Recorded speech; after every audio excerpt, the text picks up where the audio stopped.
Այսօրվա մեր հյուրն է Արտուր Ներսիսյան, Վայոց ձորի կոմպոզիտոր, Խաչատուր Ներսիսյանի որդին։ Պարոն Ներսիսյան, ոնց մի քիչ պատմեք, թե ինչպես եք եկել դուք Վայոց ձոր եւ ձեր հայրիկից։ Սիրով, նախ շնորհակալություն, որ հիշեցիք հայրիկիս, նրա ծննդյան օրն է։ Շնորհակալ եմ ձեր հեռուստաընկերությանը, որ շքին անդրադառնում եք Ներսիսյանին։ 1828 թվականին, մոտավորապես 200 տարի առաջ, Պարսկաստանի ուրեմն Սալմաստ գավառի Հավթևան գյուղից պապիկի հայրը Մուրադ անունով գաղթում է Հայաստան, տեղակայվում է Եղեգնաձորի շրջանի, այն ժամանակ Դարնագյազի շրջանի, Մարտիրոս գյուղ, 1800 թվականից ծնված է լինում, 28 տարեկան, ունենում է երկու որդի, Ներսես եւ Գասպար, Ներսեսի սերունդը գրվում է Ներսիսյան, իսկ Գասպարի սերունդը գրվում է Գասպարյան։ Եվ այդ երկու Ներսիսյանները եւ Գասպարյանները Մարտիրոս գյուղում հիմա էլ կան։ Մարտիրոս գյուղում բարեկամներից կար, վերջերս եկավ տոհմածաղներ գրում, ես ուրեմն լրիվ ճշտեցի, թե որքան երեխա ունեցել, լրիվ գծել է, շուտով պատրաստ կլինի։ Ծնվել է պապիկիս հայրը, Բարսեղը, հետագայում ուրեմն նա ունեցել է 4 տղա, Արտեր Ռուբեն ունեցել է 7 երեխա, որից մեկը եղել է հայրս։ Մարտիրոս գյուղում են ապրել մինչև 1915 թվական։ 15 թվականին պապիկս Ռուբենը ընտանիքով ուրեմն եղբայրներով, քույրերով ուրեմն տեղափոխվում են Կուբանի մարզի Արմավիր քաղաք, այնտեղ նա հիմնում է Հացիպուր, մեծ փուլ է հիմնում եւ մատակարարում է ամբողջ այդ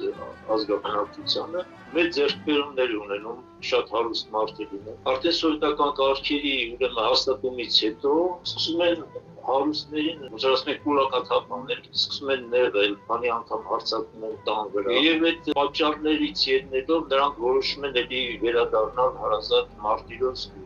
Իսկ հայրս արդեն ծնվում է 23 թվականին Քարմավիր քաղաքում։ Արդեն 7 տարեկան է լինում, երբ որ վերադառնում են իրենց հայրական գյուղ Մարտիրոս, այստեղ մեծ կարողություն է ունենում պապս Ռուբենը։ Անասուններ է գնում եւ որպեսզի անասնապահության մեծաքանակ դա ուրեմն նույնպես աչք է ծակում։ Եվ սկսում է վրան մատնագրեր գրել, այս գրքում Վարուժան Պլեզյանի, որը նվիրված է Խաչատուր Ներսիսյանին, դա մանրամասն ուրեմն գրված է։ Սկսում են մատնագրեր գրել եւ այլն, բանտարկում են եւ նրանք արդեն որոշում են, որ գյուղից հեղափոխվեն Երևան։ 33 թվականին վերադառնում են Երևան, արդեն հայրս լինում է 10 տարեկան։ 33 թվականից հաստատվում են Երևան։ Մոտավորապես պատմությունը այսպիսին է։ Ձեր հայրը ինչպիսի մարդ էր ընտանիքում եւ ընկերների միջավայրում։ Շատ բարի ազնվորություններ, բարի մեղմ բնավորությամբ, բարի եւ մեղմ խորհուրդներ էր տալիս երիտասարդների, ասիկի շրջապատում, բայց երբեք չէր պարտադրում այդ իր խորհուրդները, որ անպայման պետք է կատարեն։ Շրջապատում, ինչպես ասեմ, մեծերի հետ մեծ էր, փոքրերի հետ փոքր էր, շատ հարգված էր, մեծ սեր էր վայ, իր շրջապատում եւ ընդհանրապես ընկերական, բարեկամական եւ չէր լինի մի ասեն միջոցառում, որ ասենք նա չղեկավարեր սեղանը, լավ սեղանապետ էր։ Եթե նա ներկա էր, անպայման նա պետք է ղեկավարել այդ սեղանը։ Շատ ճշտախոս էր, դա էլ ինձ թվում է գալիս էր նրանից, որ դեռ 18 տարին չլրացած, 23 թվականից ծնունդ էր եւ 41 թվականի երբ մեծ հայրենական պատերազմը սկսվեց, կամավոր, առանց տնողներին ասելու, կամավոր ուրեմն գնացե անդամագրվել էր, որպեսզի գնա կարմիր բանակ, սովետական բանակ ուրեմն։ Եվ առանց ոչ մեկին ասելու եկել էր տուն, ուրեմն այդպես իր անհրաժեշտ իրերը հավաքել էր, վերցրել էր իր գործիքը, Կանանչյան, եւ ասել էր ես գնացի։ Ուրեմն տանն էլ իմացել է, թե համերգի է գնում, ուր է գնում, երբ կգաս, որտեղ այն ժամանակ տրանսպորտ չկար, մեքենա չկար, եթե գյուղերը բան համերգի էին գնում, հյուսորն էին գալիս կամ եթե մի քանի համերգ էր լինում, մի քանի օրից էր գալիս, մի քանի օրից էին ուրեմն վերադառնում, ասում է, բանը, երբ որ վերջանա կգամ, նոր հայրը գլխի անում, ես ուր ես գնում, որ վերջանա, բա ասում է գնում եմ ռազմաճակատ, ոստ է գնում ես ուրեմն բանը տատիս մայրը ուշաթափում է, ոնց թե դու գնում ես առանց ասելու։ Մանչնեն ուրեմն կամավոր մեկնում է ռազմաճակատ, ուրեմն հայկական 409 դիվիզիայի կազմում հրետանային։ Մինչև ուրեմն հասնում է Պրագա, այդ դիվիզիան հասավ մինչև Պրագա, մինչև վերջի կրվում բազմաթիվ ուրեմն պարգևներ ուներ Կարմիր աստղաշնչյան զինվորական խիզախության համար այնպես շքանշան տարբեր մեդալներ եւ ինչ եմ ուզում ասել որ ճշտախոսեր ու ճշտապահ այդ երևի այդ ամեն ինչը գալիս է նրանից որ էլ եմ ասում 18 տարի դեռ չլրացած մեկնել ռազմաճակատ եւ երբ որ պատմում էր իր ընկերների մահը որ իր աչքի առաջ էր ուրեմն դեպի հրամանատարի միշտ շեշտում էր Հակոբ Սարգսյանի անունը Լեննականից էր երբ որ մենք գնում էինք Լեննական այնտեղ խլխլան ժամ կա այդպես են ասում հենց ժամի բակում էր ուրեմն թաղված էր անպայման պետք է գնայինք անպայման պետք է գնար իր սիրելի ուրեմն հրամանատարի Հակոբ Սարգսյանի գեզմանին անպայման Եվ նորից եմ ասում է ճշտապահությունն ու ճշտախորությունը գալիս է նրանից, որ 18 տարեկան նա կյանքի հետ ուրեմն այդ պատերազմի բողով անցել էր, տեսել էր իր աչքերով այդ ամեն ինչ։ Որ տարիքից է սկսել զբաղվել երաժշտությամբ։ Ուրեմն 33 թվականին, երբ որ նրանք արդեն հաստատվում են Երևանում, ապրում են Երևանի կենտրոնում, մեր տունը սեփական ուրեմն Եկմալյան փողոցում էր, հենց կենտրոնում էր։ Ուրեմն սկսում է հաճախել այդ ժամանակ կար շինարանների ակումբ, մեծահասակները գիշեր։ Եվ այդտեղ կար ժողովրդիկների նահանգախումբ, որը ղեկավարում էր Միքայել Չաղալյանը, թառահար, շատ լավ երաժիշտ, միշտ հայրս հիշում էր իր անունը միշտ հաղորդումներ տալիս էր։ Ուրեմն այդ ժողովրդիկների անսամբլի պարապմունքներն է հաճախում եւ 39 թվականին մի համերգի ժամանակ ուրեմն Արամ Մերախոյանը մոտենում է տեսնում է որ շնորհալի երիտասարդ է մոտենում եւ հրավիրում է ռադիոյի ժողովրդիկների անսամբլի ուրեմն աշխատելու 39 թվականին նա ընդամենը 16 տարեկան էր 15-16 տարեկան էր Հրավիրում է ռադիոյի ժողովրդիկներ աշխատելու 2 տարի աշխատում է, արդեն 41-ին երբ որ պատերազմը սկսում է, արդեն ասեցի, որ կամավոր մեկնում է ուրեմն ռազմաճակատ։ Դրանից հետո պատերազմից հետո երբ վերադառնում է 45-ին, 45-ից 52-ը ուրեմն աշխատում է ֆիլհարմոնիայի ժողովրդիկների անսամբլում։ Այն ժամանակ ղեկավարում էր ժողովրդական արտիստ Գուրգեն Միրզոյանը, այդտեղ էր ուրեմն Գուրգեն Միրզոյանի կինը, ժողովրդական արտիստը երկրի Շուռիկ Մկրտչյանը, Արաքսիկ Մուծեդյանը, Լևոն Մադայանը, այս կոպտիկ անսամբլ էր եւ հիմնականում նրանք Հայաստանի տարբեր ուրեմն գյուղերում էին լինում, ամեն օր համարյա համերգների։ Եվ 52 թվականից մինչև կյանքի վերջ ուրեմն նորից Արամ Մերանգուլյանի հրավիրով գալիս է մեր ռադիո ժողովրդիկների անսամբլ եւ մոտավորապես 60 տարի մինչեւ կյանքի վերջ աշխատում է Մերանգուլյանի անվան ժողովրդիկների անսամբլը։ Բայց նրա համար յուրահատուկ նշանակություն ուներ Վայոց ձորի մասին երգ կամ պարբորեր մի ստեղծագործություն ստեղծելը։ Ինչ որ նա խոսում էր, ես միշտ ներկա եմ եղել եւ ուզում եմ ասել, որ նա շատ բնասեր էր, բնություն շատ էր սիրում։ Եվ համարյա երկար ժամանակ ամեն տարի մենք գնում էինք, գալիս էինք Վայոց ձոր հիմնականում ջերմուկում էինք հանդիսանում մի ամիս։ Եվ միշտ նա շեշտում էր, որ նրա ներշնչանքի աղբյուրը ուրեմն Վայոց ձորի բնությունն է։ Վայոց ձորի բնությունն է։ Նորից եմ կրկնում, շատ էր սիրում բնություն, շատ էր։ Բարձրանում էր, նստում էր մի ժայռի բարձր կատարին այնտեղից եւ ցես նայում էր երկար երևի ստեղծագործական բանի մեջ էր լինում շատ երկար սկսում էր նայել շատ սիրում էր արփագետը իջնում էինք այդտեղ շատ ընկերական շրջապատ կար որ հավաքույթներ էր լինում, իջնում ենք, միշտ զմայրվում էր Վայոց ձորի բնությամբ, որը ոչ միտեղ չկա, ոչ մի երկրում չկա, ես շատ եմ շրջագայել, ինքը նույնպես շատ շրջագայել եւ երբ որ վերադառնում էր, ասում էր, որ Վայոց ձորի բնաշխարհը ոչ միտեղ չկա, ոչ մի երկրում չկա, այդ լեռները, այդ ձորերը, այդ կիրճերը, այդ միշտ հիացած էր Վայոց ձորը, միշտ։ Ինչ յուրահատուկ ստեղծագործություն ունի Վայոց ձորին նվիրված։ Վայոց ձորին նվիրված մի քանի ստեղծագործություններ ունի, այնտեղ պարայեսյութ ունի, որը կոչվում է Վայոց ձոր, Գլաձորի մեղեդին, որ ինքն է կատարում, էլի Գլաձորի նվիրված, այնտեղ ունի ռապսոդիա վայք, շվի նվագախմբի համար, էլի մի քանի ստեղծագործություններ ունի, որոնց վրա պարային բեմադրություններ են կատարվել, ժամանակին լավագույն պարային խմբերի կողմից կատարվել, ունի, 7-8 այդպիսի ստեղծագործություններ ունի նվիրվածություն։ Քանի որ կլրանա իր երկնային ծնունդյան 102-ամյակը, ինչ ունեք փոխանցելու դուք իր կողմից սերունդներին, ինչպես հիշեն իրեն։ Գիտեք ինչ իմ էլի ես բնավորությամբ ոնց որ իրեն եմ քաշել, ոչ մեկին ոչ մի բան չեմ ուզում պարտադրել, բայց եթե իրենց հետաքրքրում է YouTube-ում մոտավորապես 156 ստեղծագործություն կա տեղադրված, կարող են մտնել, լսել, հիմա մի քիչ ճիշտ է, քիչ է, ասենք հնչում, անցյալ տարի երկրորդ անդրադարձավ մեծ մոտավորապես 1 ժամանոց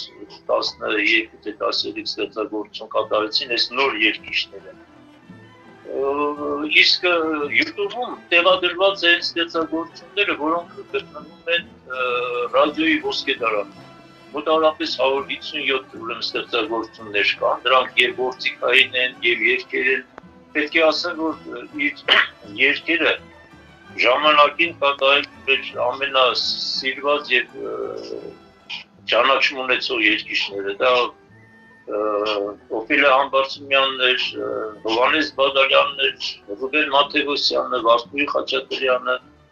Ռաֆի Հովհաննիսյանը, Նորայր Նացականյանը, որը իր մոտիկ ընկերն էր, շատ մոտ են իրար հետ, Վալիա Սամվելյանը, Ֆլորա Խուրենյանը, ում ասեմ, Հարուս Գուլանյանը, որպեսզի Պապին Պողոսյանը, շատ-շատերն են կատարել, Զախարուտն է կատարել եւ այլն, եւ երիտասարդները անցյալ տարի երկրություն կատարեցին, այնպես որ իսկ գործիքայի ստեղծագործությունները նույնպես YouTube-ում կան, ուրեմն կատարել է եւ Լևոն Մադոյանը, Սողոմոն Սեյրանյանը, Արամ Նիկողոսյանը, Անժելա Աթաբեկյան ժողովրդական արտիստը, Սերգեյ Կարապետյանը, Խաչիկ Խաչատրյանը, Հակոբ Խալացյան, Անուշ Կիրակոսյան,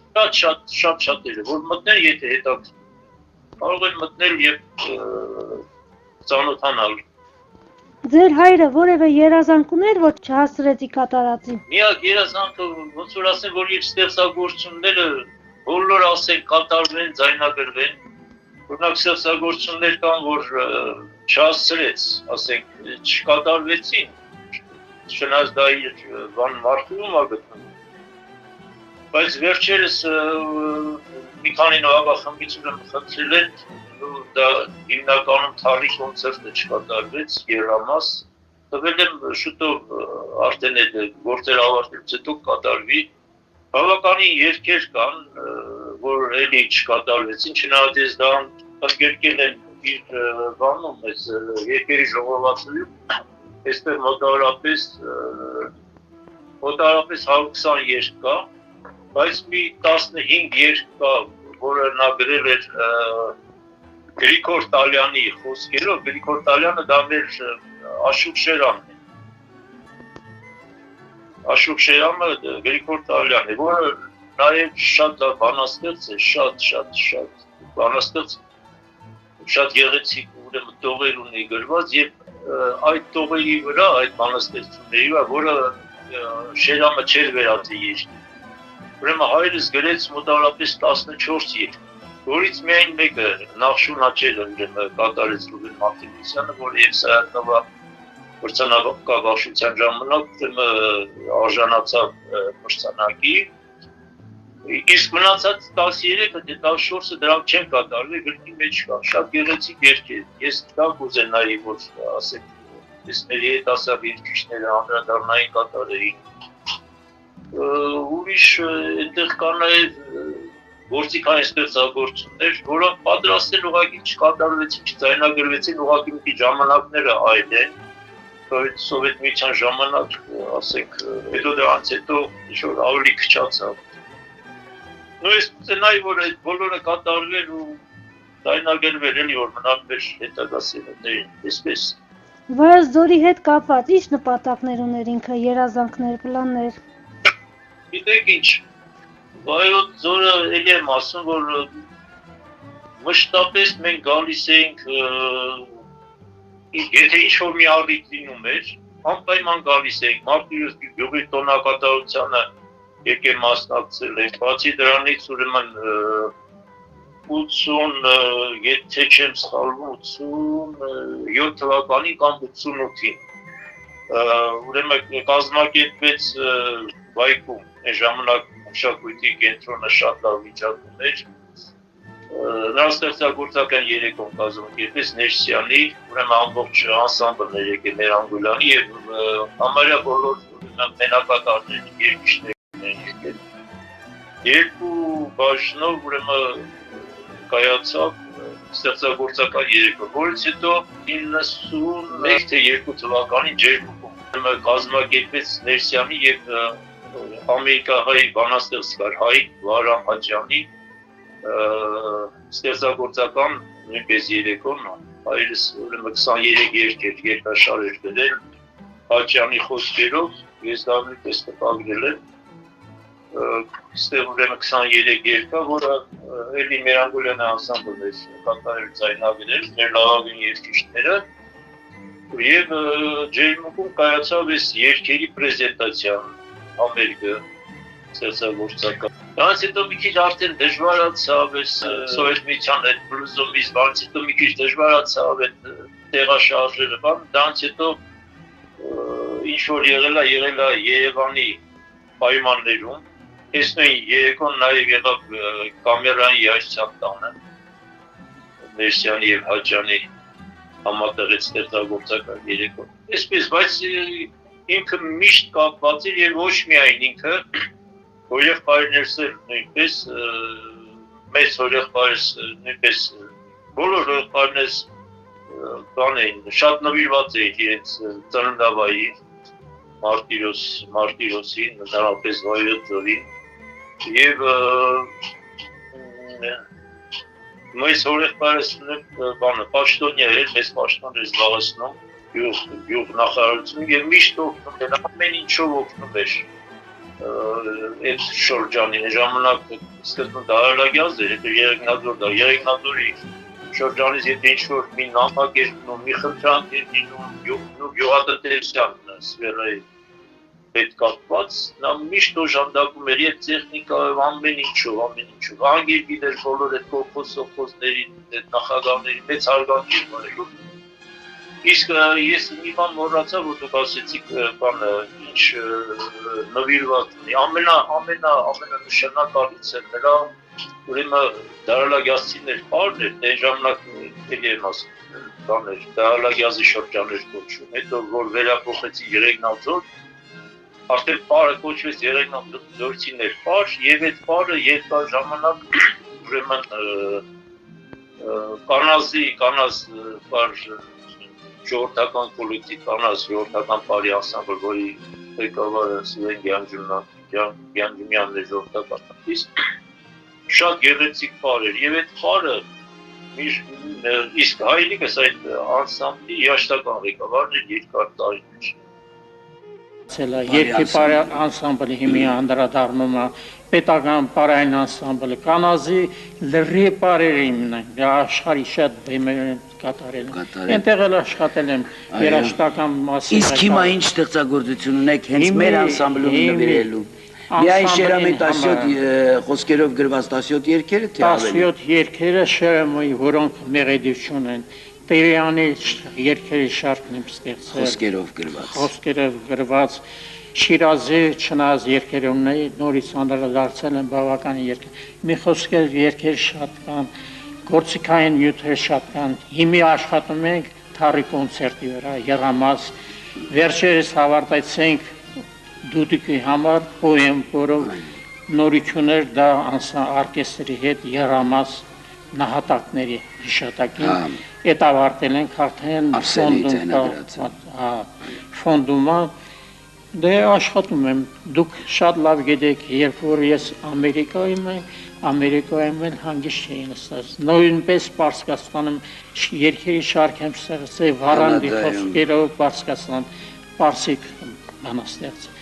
եւ առանձին մարդկանց որոնք ինձ հետ ծանոթացել են ես երգեր եմ ստեղծել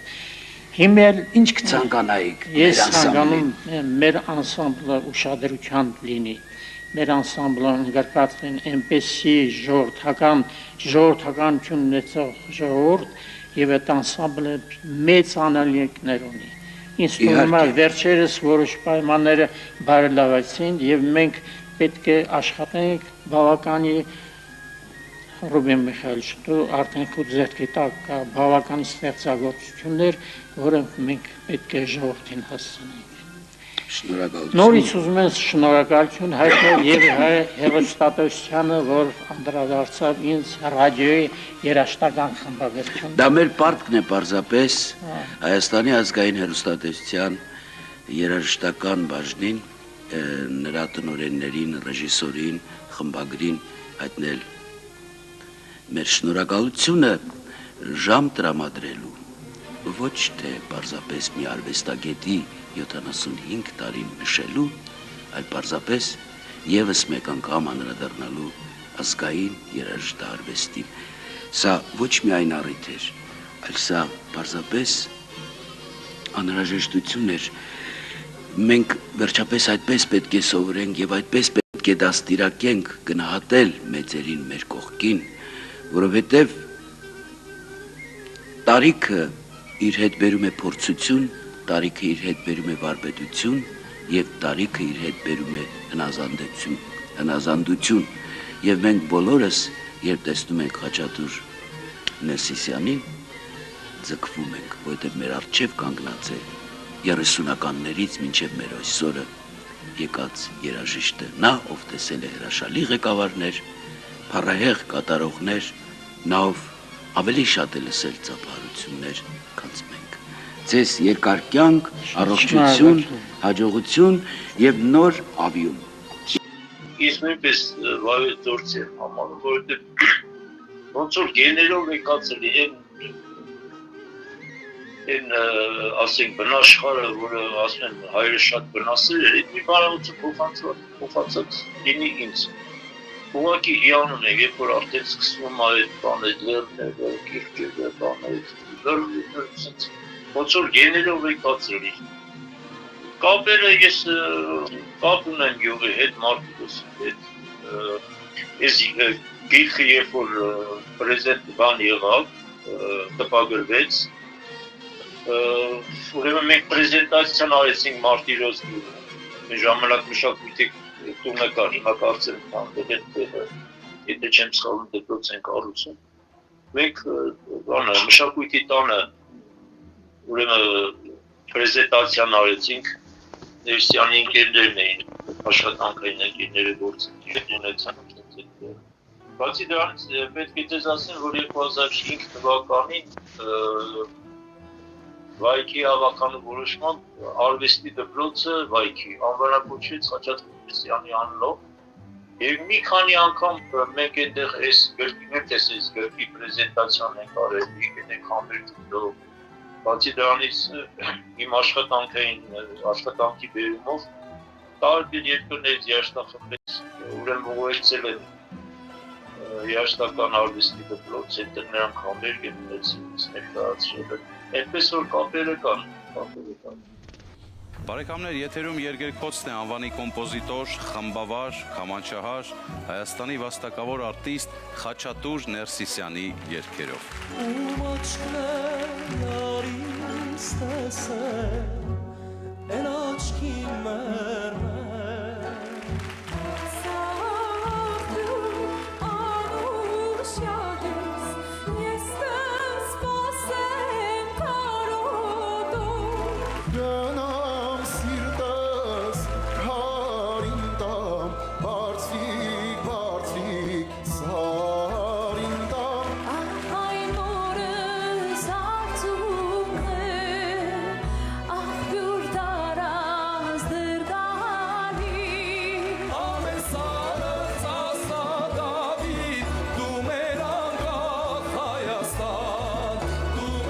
Կոնսերվատորիայից հետո ճիշտ է, ես միշտ մնացի արվեստի մեջ, մոտավորապես 45 տարի արվեստի մեջ մնացի և հիմա էլ արվեստի մեջ եմ։ Անցա աշխատանքի արտասահմանյան երկրների հետ մշակութային կապերի ուրեմն հայկական ընկերություն մշակույթի բաժնում էի աշխատում, որից հետո առաջընթացման եղավ, նույնպես այդ ընկերությունը մոտավորապես 35 տարի աշխատեցի, որից հետո աշխատեցի մշակույթի նախարարությունում, մշակույթի նախարարության ժողովրդական երաժշտության ազգային կենտրոնի տնօրեն եմ եղել 5 տարի, այդ բոլոր երաժշտախմբերը մեր կենտրոնի մեջ է ժողովրդական, այդպես ուզում եմ ասեմ, եթե շարունակող ուրեմն ես եմ եղել, արվեստի մեջ ես եմ մնացել, մոտավորապես 50 տարի։ Ձեր հայրիկի 102-ամյակն է, իր երկնային ծնունդը շնորհավոր, և որևէ ցանկություն ունեք կամ որևէ շնորհավորանք չէ, որ դիմացը ամանորեն, վայր գործիներին։ Իհարկե, քանի որ ինքը ծնվել էր ամսի 24-ին, բայց մենք իր ծնունդը միշտ անում ենք հունվարի 1-ին։ Մեր տունը սեփական տուն էր քաղաք Երևանի քաղաք կենտրոնում և ուրեմն իրենք 5 եղբայր, 2 քույր էին։ Բավականին մեծ ընտանիք էր, տատս պապս մեր հետ էին ապրում և անպայման ուրեմն հունվարի 1-ին 12-ին զանգերը հնչում էր, բոլորը գալիս էին մեր պատկերացրեք ինչ մի մեծ սեղան էր բացում մեր տանը։ Եվ առաջինն էր իհարկե շնորհավորում էր նոր տարի, երկրորդը ուրեմն Խաչատուր Բենչի ծննդյան օրն են շնորհավորում հունվարի 1-ին։ Ես ուզում եմ մեր Վայոց ձորի բնակչությանը շնորհավորեմ այս գալիք ամանորը։ Ես էլ եմ ասում, ես ինձ նույնպես Վայոց ձորցի եմ համարում, ուզում եմ որ ամեն ինչ լավ լինի, իրենք իրենց լավ զգան և մի ցանկությունն է, որ երբեք իրենց բնակավայրը չգնան ուրիշ օտար ափերից, իրենց հողին ուրեմն վարչած լինեն, որովհետև ես մի բան գիտեմ, այդ էլի ընկերներով ագալի մարդին են լավ երցնում, երկու իրա բնոր աննում ապրում էլի, ես աշխատանքի բերումով շատ եմ ճամփել, մոտ 42 են եղել։ Այն արդեն 3-րդ, 4-րդ օրվանից սկսած ոնց որ ես կարող տեսել, որովհետև դա քոնը չի։ Նույն բանն էլ հայրս, նա էլ է շատ շրջադայել, բազմաթիվ երկրներում դեռևս Սովետ միության ժամանակ գիտեք, երկաթե վարակույր կար, և շատ քիչ ինֆորմացիա կար, երբ որ նա արտասահմանից գալիս էր և այդ առաջադեմ երկրներից սոցիալիստական երկրներում շատ է եղել, բայց ես նկատի ունեմ, ասենք, Միացյալ Նահանգներ, Բելգիա, Ֆրանսիա, Հոլանդ, ինֆորմացիա կար։ Ասենք, հավաքում էր բարեկամությունը, ինչ գնացիր, ինչ տեսար, ոնց էր, ինչ էր, բան, հետաքրքիր է, բոլորն է հետաքրքիր է, կյանքը ոնց է, մեկ հակադիր ասենք կյանքի է, դες մոտ բան, բայց միշտ ասենք ասում էր սա շատ լավ է, սա լավ է, սա բաների, ստոմեստո բան ամեն ինչ պատմում էր, բայց վերջում հայրս միշտ ասում էր, որ մեր երկրից լավ երկիր չկա, մեր երկիրը ամենալավն է։ Նույնտեղ ասենք, որ հակաճառողներ են լինում, բան, միշտ ուրեմն նա նշում էր, որ մեր երկրից, մեր Հայաստանից լավ տեղ չկա։ Նամանավանդ ուրեմն միշտ նշելով իր ծննդավայրը, Վայոց Երևանների շրջանը, այդ բնությունն ասում էր, մեր բնությունից լավ ոչ մի տեղ չկա։ Իսկ եթե ինչ-որ մեկ հակաճառություններ բաներ անում, միշտ ուրեմն հիշացնում էր, այդ ինքը էլի եմ ասում, պատերազմի բով անցած, այդ սովետական տարիների ոնց որ ասում էր, տանկարել է հայրենիքի զգացում է, մեծ հայրենիքի զգացումը բան։ Այն ժամանակ որ ասենք ինչ-որ մեկը հակաճառում էր, բայց իսենց է, բայց իսեն չի ասես, միշտ ուրեմն ասում էր, նամանավանդ երիտասարդներին, ասում էր պատերազմի ժամանակ, ասում է, նույնիսկ մենք ասում է, հրամատի մեջ ավտոմատ եկած ասում է, 4 տարի ես մարշակալի վրա չեմ պարկել, որովհետև ռազմաճակատում են անընդհատ առաջ են գնում, անընդհատ դուք հիմա ձեր տունը ունեք, տեղը ունեք, հանգիստ գնում եք ձեր տանը քնում եք, մի հատ էլ ասում է, ձերի ուսումը ստանում եք, պետությունը ձեզ ձերի բնակարանը տալիս է, ձերի բուժօգնություն, իհարկե շատ բաներ կային սովետության ժամանակ։ Բայց ասում եմ, ես ամեն ինչը դուք արտասահման, որ մենք ասում ենք, մենք ձրի տուն ենք ստանում, ես ձրի բնակ, ասում եմ, բոլորը զարման ոսպի ձեր պետությունը ձեզ աշխատում ենք, ասում եմ, 3 տարի ձրի տուն եք, ոնց է ձեզ ձրի բնակարանը տալի, ասում եմ, բոլորը զարմանում են։ Դրա համար միշտ երիտասարդներին, երբ որ հավաքում են, ասում եմ, ձեր երկրի, ձեր հայրենիքից լավ տեղ չկա, բարեք պահպանեք, էլ եմ ասում եմ սովետական բանը իրան մեջ կար էլ էլի, այդ պատերազմի 4.5 տարի որ անցկացրել էր, այդ բանը իրան մեջ կան, այդ մեկ էլ այդ հայրենիքի զգացում։ Հիմա այն օրը ես բանը իր այդ մեդալները շքանշանները բաներ ձողը, նայիրների, շքան մեդալը շքանշան բան ասվածել։ Մի խոսքով, ես շնորհավորում եմ բոլոր վարորդություններին, գալի տարի թող էլ ավելի լավը լինի, շնորհավորում եմ ձեր հեռուստաընկերությանը, շատ շնորհակալ եմ Հայրիկյան, որ անդրադարձավ, իմիջիայլոց ներսանը Արևիկ պարով, եթե ժամանակ ունենաք YouTube-ով մտեք, շատ գեղեցիկ պարա, դրա վրա նույնպես ջերմատություն եղել է աղջիկների պարա, շատ շնորհակալ որ անդրադարձավ, ինչ ասել իր երկնային ծնունդը թող շնորհավոր, շատ շնորհակալ։ Մենք էլ ենք շնորհակալ։ Իր հիշատակը թողար մնա միշտ։ Փորձենք սերունդներին էլ փոխանցել իր ստեղծագործությունները, որպեսզի մոռացության չմատնվին։ Թող լսեն, եթե հետաքրքրում է, ես չեմ պարտադրում, թող մտնեն YouTube լսեն, գրքերը կան, բոլոր գրքերը կան, եթե բանը թող մտնեն կարդան, տեսնեն, որ ինչ հայրենակից են ունեցել, մարդ, որը ճիշտ է կարճ է ապրել, մարտիրոսում են պատմուտակը մարտիրոսում, որ եղբայրներս էլ են մարտիրոսում, հայրս ծնվել է Արմավիրում, ծնվել, որ ես արդեն ասեցի, բայց էլի եմ ասում, որ միշտ ինքը կապված է եղել և ամեն տեղ նշել է, որ ինքը մարտիրոսից է, ինքը Երինազորից է, Վայոց ամեն տեղ, միշտ նշել է։ Շատ լավ է, որ ունեցել ենք այդպիսի մարդ, ով որ միշտ նշել է Վայոց, սիրել է Վայոց և փորձել է որևէ մի ձև առաջ տանել։ Եթե ամեն մեկը մեզ համար մի փոքրիկ, մի չնչին փորձենք Վայոց նշել, ինձ թվում է կտարածվի, ավելի շատ կիմանան վայոց մասին, նամանավանդ տաղանդավորների մասին։ Ես միշտ հետևում եմ ձեր հեռուստաընկերության